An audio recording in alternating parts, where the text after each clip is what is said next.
ප්‍රභාකරන්ගේ මාලිගාව.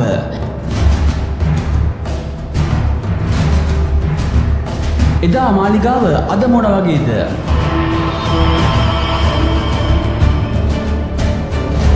මොකද්ද මේ මාලිගාවේ සත්‍ය කතාව? ඉතින් වැඩි විස්තර අපි වීඩියෝ එකේ ඉස්සරහට ගිහිල්ලාම කතා කරමු. ඉතින් වෙනද වගේම වීඩියෝ එකේ අවසාන තත්පරෙ තෙක්ම රැඳී සිටින්න. මුලතිව් කොටින්ගේ මහ බලකොටු වශයෙන් පැවති කාලයේදී මාධ්‍යවේදීන් ඒ ප්‍රදේශවල සංචාරක අවස්ථා බොහෝ ලෙස ඔබ දකින්නට ඇත.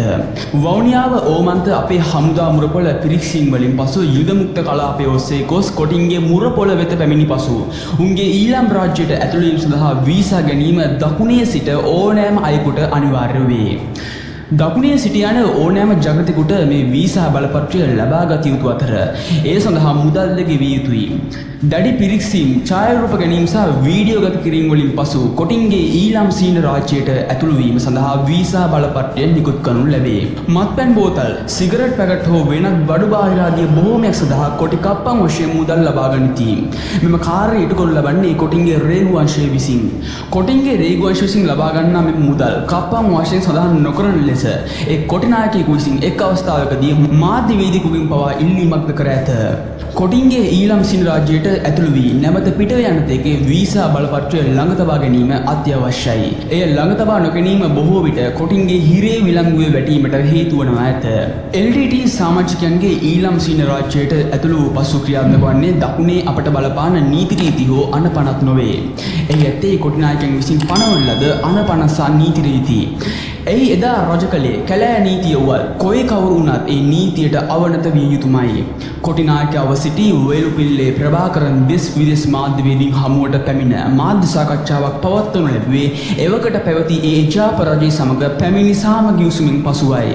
කිලිනොච්චිය වට්ටකච්චියේදී පැවති මෙම මාධ්‍ය සාකච්ඡාව සඳහා ලෝකයේ බොහෝ රටවලින් මාධ්‍යවේදීන් විශාල පිරිසක් සහභාගී වූ අතර මේ මගින් කොටි සංවිධානයේ දා වෙනම රාජ්‍යයක් පවත්වාගෙන යන බව ලෝකයාටම පෙන්වීමට අවස්ථාවක් කරගත් බව පැහැදිලිවම ඔබට පෙනී ගිය කරුණාව.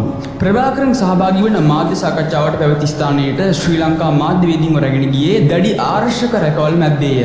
දුමුරු වීදුරු සහිත බස් රථවල නංවාගෙන විශාල ආරක්ෂක ජාලයක් යටතේ මෙම මාධ්‍යවේදීන් එම මාධ්‍ය සාකච්ඡාවට රැගෙන ගොස් තිබුණා. ප්‍රභාකරන්ගේ නඩත්තුවට සංවිධානයෙන් මාසකට ලක්ෂ 3ක් ඉන්දීය, චීන සහ බ්‍රිතාන්‍ය ආහාර සකස් කරන්න සූපවේදීන් තිදෙනෙක් කොටින්ගේ පාලනය යටතේ පැවති ප්‍රදේශයකට අනවසරයෙන් ඇතුළු බවට චෝදනා කරමින් හක්මන ප්‍රදේශයේ යුද හමුදා සෙබළෙකු අත්අඩංගුවටගෙන රඳවා තබාගෙන කොටි අධිකරණයක් හමුවේ මාස කිහිපයක් තිස්සේ නඩු ඇසුවා. ඉතින් ඊට කලින් මම ඔබට දෙයක් පැවසිය යුතුයි. මෙම වීඩියෝ මම සකස් කරගෙන අද පාදක කරගන්නේ ලංකාදීප පුවත්පතේ ගොඩක්ම පැරණි ලිපියක්. මෙම ප්‍රභාකරන්ගේ මාධ්‍ය සාකච්ඡාවට ඒ වගේම මෙම නඩුවට පවා සහභාගී වූ මාධ්‍යවේදියෙකු සහ ඡායාරූප ශිල්පියෙකුගේ කතාව තමයි අද මම ඔබට ඉදිරිපත් කරන්නේ. ඉතින් මෙතන සිට මාධ්‍යවේදියාගේ කටහඬයි ඔබට අවදි වන්නේ. කිලිනොච්චියේ පිහිටි කොටින්ගේ ඊනි අධිකරණයක් හමුවේ මෙම නඩුව විභාග වූ අතර එය වාර්තා කිරීමට එක් අවස්ථාවකදී මම ගියේ අපේ ඡායාරූප ශිල්පී සංජීව නිරෝෂණ සමගයි.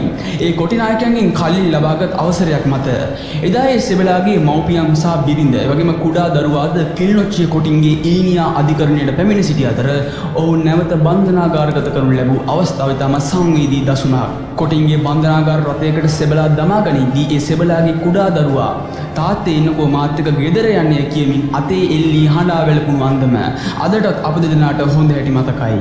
තාත්තාගෙන් දරුවා වෙන් කර ගැනීමට සෙබළාගේ බිරියට ලොකු වෑයමක් දැරීමට සිදු වුණා. කිලිනොච්චි සහ මුලතිව් වල ඕනෑම තැනක ඇවිදීමට මාධ්‍යවේදීන් වන අපට තියයි සිටි සාමාන්‍ය ජනතාවටවත් නොහැකි. බොහෝ ප්‍රදේශ කොටින්ගේ අධි ආරක්ෂක කලාපයි. ඒවාට බැරි වෙලාවත් ඇතුළු වීමට උත්සාහ කරොත් වන්නේ වෙඩි කෑමටයි. එහි කතා දෙකක් නැහැ.